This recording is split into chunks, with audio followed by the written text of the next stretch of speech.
Ladies and gentlemen, back. Welcome to OUE. Stop yelling in my damn ear. Hit that like button, subscribe, and damn your ear.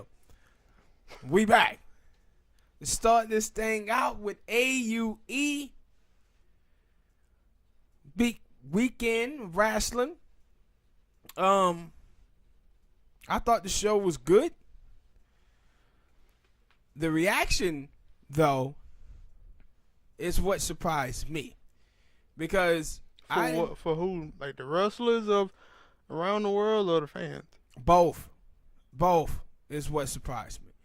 On one hand, I didn't even understand, like going into Monday night, that a lot of fans was expecting for the WWE to react to AEW. You seen that?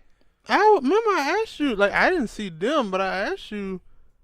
I think I came in, I was like, yo, I kind of wonder what the WWE gonna do to kind of counteract what AEW just did on Saturday, if they even gonna do it. And my reason why is because I think I did talk to you about that, about how now everybody consider AEW competition. Yeah. When TNA was around and it was doing good, they never considered them competition. But now, like from the jump, no, they consider AEW competition. No doubt about it. And now I was like, yo, but you did. I remember you bringing up the money, and now I'm like, it has to be that because the WWE never considered anybody to be competition. But they look at that dude Tony Khan, them in the not Shao Kahn, that's Mortal Kombat.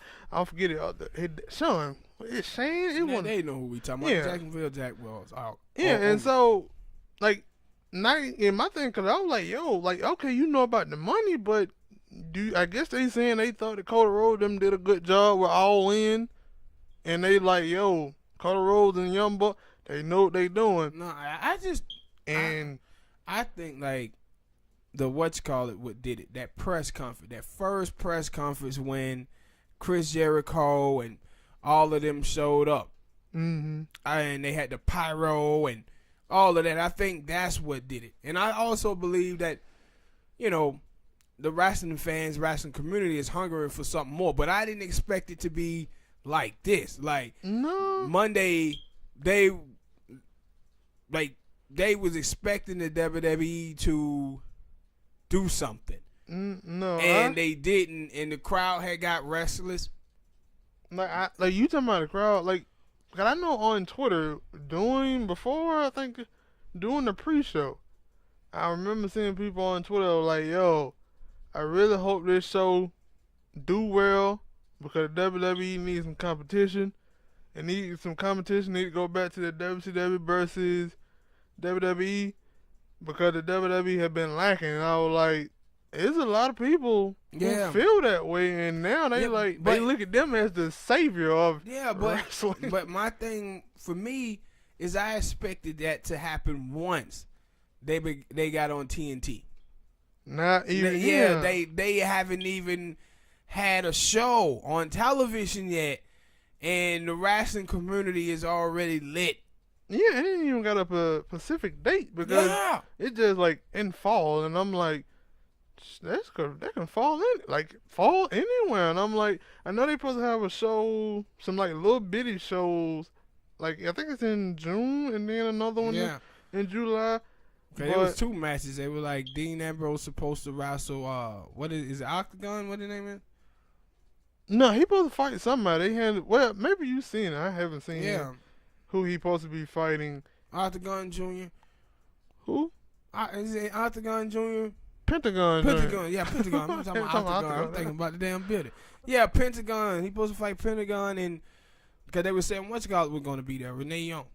Because I know they got the Fight Fest. I think that's in June, and then in July they got the Fight for the Fallen, and then in August they got All Out. So, and then one in June they're supposed to be his official debut in AEW. Then he's gonna be also doing some stuff in New Japan. But I haven't seen it, so that's my news to me. Yeah, I saw it yesterday, and because it was between him and damn it, cause they named a couple of matches. I do remember that, but I didn't know that they had named who he was gonna be wrestling. Yeah. Because I forgot who they said Kenny Omega supposed to be fighting. And that would it was between him and Kenny Omega. No, yeah, Kenny Omega them, they supposed to, like, they're going to be the feud going forward, probably in All Out. But I know the Kenny Omega them, it probably Kenny Omega, the Young Buck versus some other team at their Fight Fest in June. But I was shocked, man. I really was shocked to see the fans' response to that pay-per-view because, you know, when we was watching it, and then had the live feed going on the computer and listen to some of the people talk about, oh man, WWE ain't got nothing to worry about, that doing that first match, the Royal Rumble type match. They was like shitting on AEW. Some of those fans was, but the people who was watching it, that when I was on Twitter though, they was loving it. But no, that's it. Like I kind of knew that, and I've talked about this a lot. That you'll get those WWE fans that'll come in and try to shit on something because they only know WWE. They're not even gonna try, and they've probably been hearing the uproar for AEW, so they like, yo, let me go shit on it. Because, and that was my thing when I was thinking about it, like, yo, I kind of feel bad for Impact Wrestling, MLW, all the other wrestlers who are kind of doing better, kind of on the uptake. And AEW just come in and say, nah, y'all take that backseat. But that's the thing, though, like, I feel like they was on the uptake. I feel like some of them were still on the uptake. But AEW had just came on TV, not AEW, but MLW. It just came on TV, so yeah, they were kind of on the uptake. Impact, they on the transition. But like I said, like I told you before, man, it's about the money. Yeah. It's all about the money. Like when I was in the 90s, when WCW came along with Ted Turner back in it, they became an instant competitor to the WWE immediately. And it was like crazy. And I still remember to this day, the Lex Luger thing is what started the turn. Where the WWE, I think they had a pay-per-view that Sunday. And him and Lex Luger had told Vince that he was going to sign a contract that morning, Monday morning. But he didn't. So Vince was calling trying to figure out where he was. And then next thing you know, he showed up at WCW, and I remember it so much because they was having the event inside of a mall. Like, that's the first time I had ever seen that, where they were wrestling inside of a mall. And he showed up there, and that's when Vince knew, like, oh, shit, let Luger... They don't have that on the WWE Network, do they? No, I don't think so. But no, like most of the time on WWE Network, it's like pay-per-views. No, so they were like, okay, yeah. And you remember, I think, did I tell you this? Oh, I probably wouldn't. I probably just talking to myself about it. About like 95, 96, they ain't even got none of that on there. And that's why I was like, they don't even have the pay-per-view where the NWO come together when Hogan turned dirty at Bash to the Beach. That ain't even on there. Yeah. How you not gonna have that? That's supposed to be one of the most iconic moments in wrestling history. Yeah, it ain't on there though. It's not on there. And one of the things too I want to talk about is Dave Meltzer.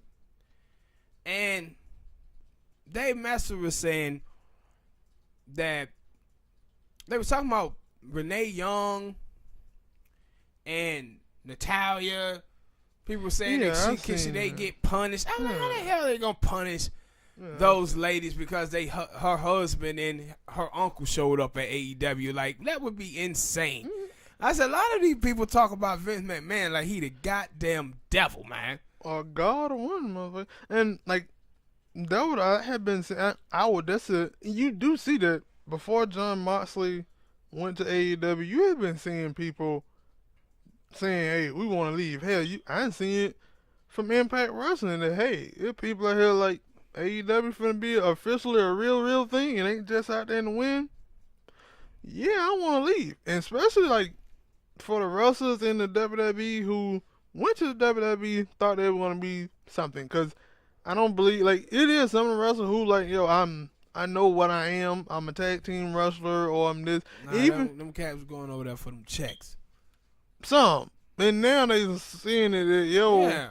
it ain't, they, yeah, like, They like a dude who married for tits and ass and then get with a girl and find out she ain't got no personality, no character, or any of the thing that he neglected to pay attention to in the beginning. And he started one of those things, and then when he started cheating on his old lady. That pretty much what you seeing from the wrestlers in the WWE right now. Yeah, and I remember I told you that about the dude Mike Clennellis, Mike Bennett, whatever his name is.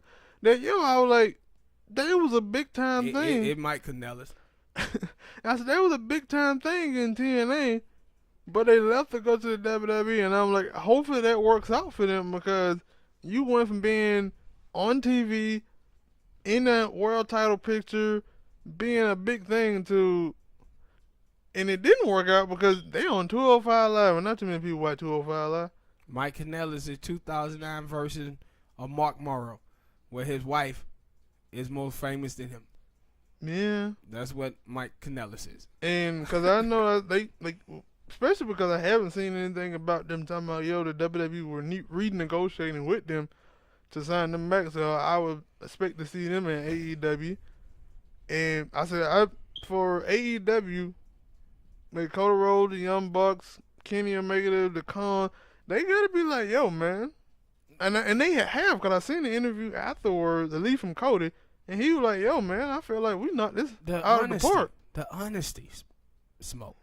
The honesty. You remember I told you before, one of the things I hated about so many wrestlers that came from the WWE is that a lot of them wouldn't tell the truth about their experiences over there. Mm-hmm. But some of the older wrestlers that I would see, they would. They would tell their experience. But them other guys was always looking for a comeback. Mm-hmm. Like, hey, I don't want to burn these bridges because I may need to come back over here. Funny, that what Cody Rhodes had said. Yeah, that's what they was doing. And see, when you watch Goldust, I saw a video with him, and he was like, the WWE better watch their asses because AEW is coming. And then he talked about, like, he knew 30 wrestlers, 30 wrestlers who said they feel like it's a way out of this prison. No, I said a prison. And I said a prison. God damn. And it all goes back to, remember, what I was telling you a couple of weeks ago about Dave Messer. And he was talking about how he knew guys who was in the company who were trying to fail drug tests on purpose to get Vince them to fire them. Mm-hmm.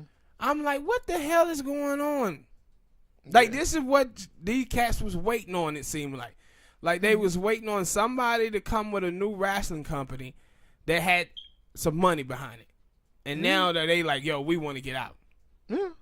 And Cado, damn it, I love my thought. But no, yeah, that when he was Cody Rhodes in the interview, he was like, yo, because he had crushed the little throne thing that supposed to, I guess, represent Triple H and WWE, and he was like, yo, I'm going full force in this because it ain't no way in hell I could ever go back to that place after the shit I done now. I can't go back. And I'm like, yeah. And I'm like, when I look at Ryback, I always say, oh shit that Ryback out here said, it ain't no way in hell he can ever go back. Nah. But now I guess it all depends. It all depends. If Vince can make money off of him. If Vince can make money off of him, he'll take him back. Like, if you think that, if those guys think what they have said about the WWE is bad, then they need to go back and look up the Ultimate Warrior stuff. Like, Warriors, ever since like the 80s, late 80s, was back and forth with the WWE, and it was all the way up until like 2004, 2005. Vince was still trying to get him to come back over there and do some dates for him. So they can bridge those gaps. Like, you watch with Kurt Angle. Triple H had said Kurt Angle would never work for the WWE again. Also, Drew McIntyre. Drew McIntyre felt that he had said that Triple H told him he would never work in the WWE again. So them bridges can be burnt, and then they can come back. But the thing is now, what these guys are doing now, though. What I was surprised by the most was how the guys over there doing the show and then after the show, how they was taking shots at the WWE. Like, no, they know exactly what they're trying to do. Like, no, we are a competition for the WWE. Especially John Moxley, because I think I had went to sleep, woke back up the next morning, and I seen videos of him, like a promo video. Then I think I seen a picture of him and Cody Rhodes throwing up the middle finger. I was like, no. Yeah. Like, in that interview that I seen with Cody, he was basically saying, yo, I'm trying to be competition for the WWE. And you like, you know, we don't want to throw that word around, but hey, we want to go up against them. We think we can go up against them. And it's like, shit, with the fans on your side, you can. The WWE are barely pushing 2 million. I think they rating for SmackDown had went up, and they was like, yeah, it still hadn't reached 2 million. Yeah. But my thing is I think the WWE gonna have to get better. Mm-hmm. And I said they hadn't been through this before. But who's gonna win is the wrestling fans. That's who's gonna win. The wrestling fans are gonna win, cause it's gonna be super excitement for the rest of this year, and hopefully we get something like we did in the 90s. True.